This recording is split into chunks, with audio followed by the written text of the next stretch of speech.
Yes, guys, welcome back to more GBFC. The Premier League is over. Today I wanted to make a video reacting to my Premier League predictions, and then I realised I didn't even do a predictions video at the start of the season. So there goes that plan to look at what I thought was going to happen at the beginning of the season. But I won't lie to you, I did think Arsenal were going to win the Premier League at the beginning of this season.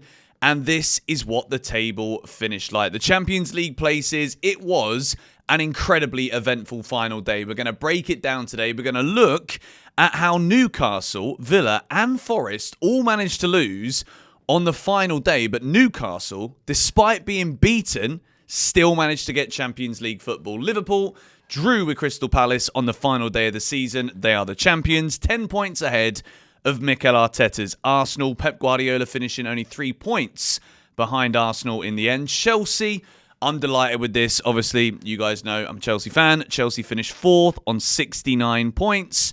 Then you got Newcastle, Aston Villa on 66. But Aston Villa, there is a big discussion to be had about Aston Villa and what happened at Old Trafford yesterday. Because let's start with this game. It finished Manchester United 2, Aston Villa 0.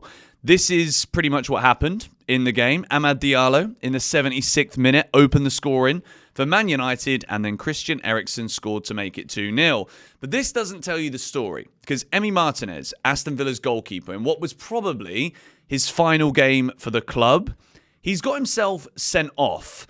And to be fair, Manchester United were all over Aston Villa in this game. It was very, very much a one-sided affair. 66.8% possession, 10 shots on target for Man United, only 1 for Aston Villa, 25 shots to their 6. It was one of Man United's best performances of the season. But when the score is still 0-0, Morgan Rogers has scored a perfectly legitimate goal. The referee had already blown the whistle and it's ruled out. It's absolutely insane that the VAR isn't able to actually intervene here, because the referee had already blown the whistle to say that Morgan Rogers had kicked the ball out of Bayandier's hands when Bayandier couldn't even catch the ball in the first place. It was free. Morgan Rogers had all of the right to do what he did. And effectively, this might have cost Aston Villa in excess of 100 million quid. Aston Villa now, as a result of this decision, have finished 6th in the table. And if you look, if they would have won that game, they would have been in the top 5 ahead of Newcastle. Newcastle are going to the Champions League and Aston Villa miss out. Now look, Aston Villa were playing with 10 men. As we've already said, Manchester United were incredibly dominant, and I do think over the course of the game, this is a Man United performance that deserved to beat Aston Villa. Aston Villa had one job to do, and they couldn't do it. But the fact of the matter is, this is once again a refereeing decision, which, look, the Premier League this season, it's been like this for a while. But the referees, VAR, and all of the officiating isn't good enough. And the argument from Aston Villa's side is, if you're going to have a game with this much on it, for Man United, it didn't really matter this one. But for Aston Villa, this was the difference between Champions League, Europa League. There's so much riding on this. Not even just for the fact that Aston Villa got a taste this season of what being in the Champions League is like. They probably wanted that again. They absolutely wanted it again. But the fact that it is a relatively inexperienced referee who's given this match, and he makes an absolute blunder. Like there's no if, buts or maybes. There isn't a discussion to be had. It is an error. And if Aston Villa go 1-0 up, then that could change the entire scope of the game. I'm sure they would have gone ultra defensive, win this with knowing what was going on at Newcastle, Newcastle being behind against Everton, Chelsea leading Nottingham Forest. Like, this could have really changed everything. But in the end, this is where Aston Villa stay. 6th in the table. Newcastle, who were beaten by Everton on the final day of the season. Let's take a little look at this game for a second, because I did not see this coming whatsoever. You guys know, in the preview for this weekend, I thought that all of the teams were going to win. It was between Forest and Chelsea. Who's going to win that one? But Carlos Alcaraz scores for Everton, not the tennis player, of course. And this was a surprise. Like, Newcastle dominant in possession, 6 shots on target each. It was a very even game of football, and Everton could have had more in the second half. And I think if we look at Everton this season, right, David Moyes, Really solid Premier League manager. Everton are going places. They're finished 13th. They've won their last 3 matches of the season. And with a new stadium coming in, apparently they've been holding talks with Liam Delap, who is also interested in the Everton project. Liam Delap's also talking to Chelsea, Manchester United, and also Newcastle. But for Everton next season, apparently they're going to back David Moyes in this transfer window. I could see Everton sneaking into the top half next season. Little early prediction for you guys there, because it's exciting. Brand new stadium, ended the season on a high. David Moyes is a solid manager. No matter what you might have thought about his time at Manchester United, David Moyes is an excellent Premier League manager. I think Everton are going places next season. Let's take a little look at the rest of the results from the weekend. Bournemouth beating Leicester 2-0. Leicester in PSR issues as well. They finished 18th in the table. Bournemouth finished 9th. That is a really solid season for Bournemouth and a good win on the final day.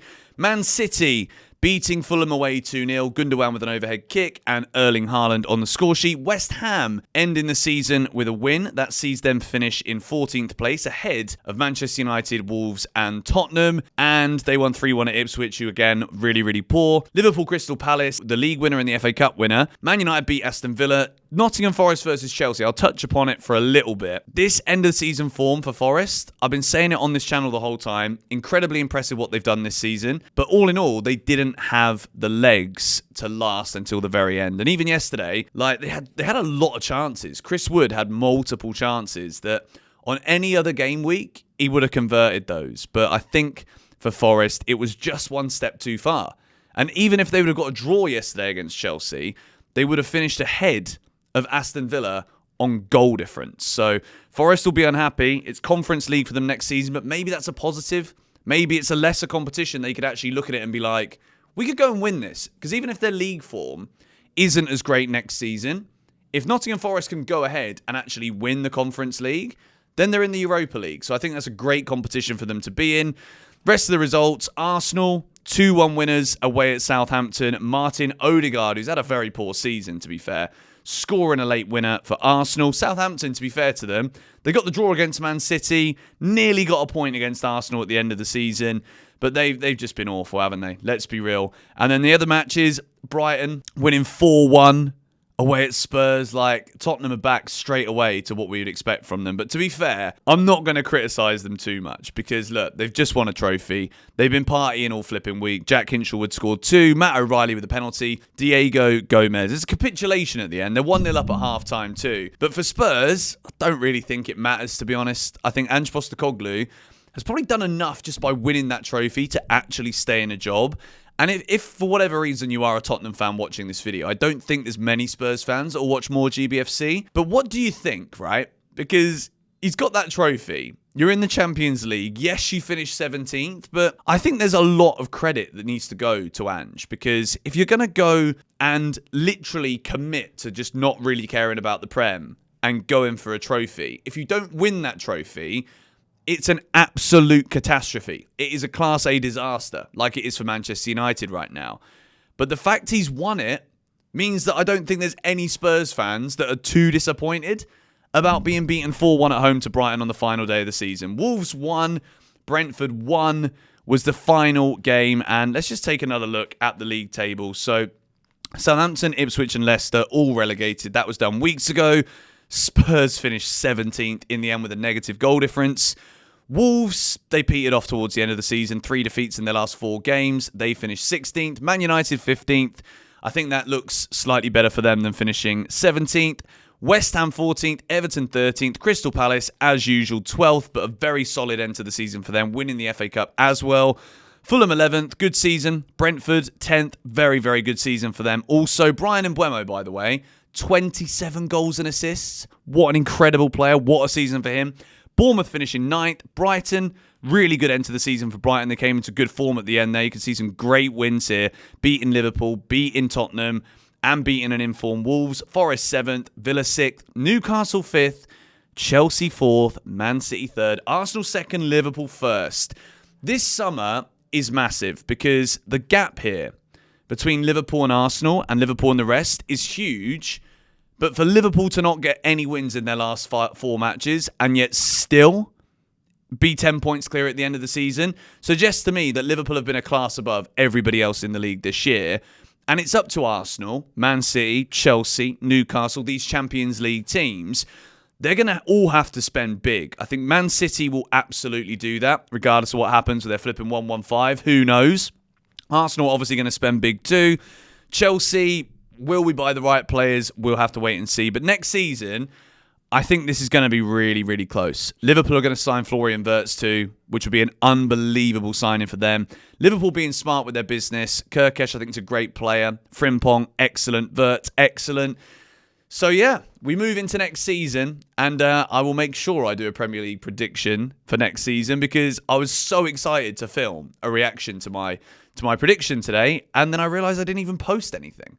So yeah, is what it is. Thank you guys for watching this video. If you did enjoy it, please do smack a like. Entertaining final day of the season. The first halves were kind of cagey, bit boring, but all the goals came out in the second half. Thank you guys for watching. I'll see you all tomorrow.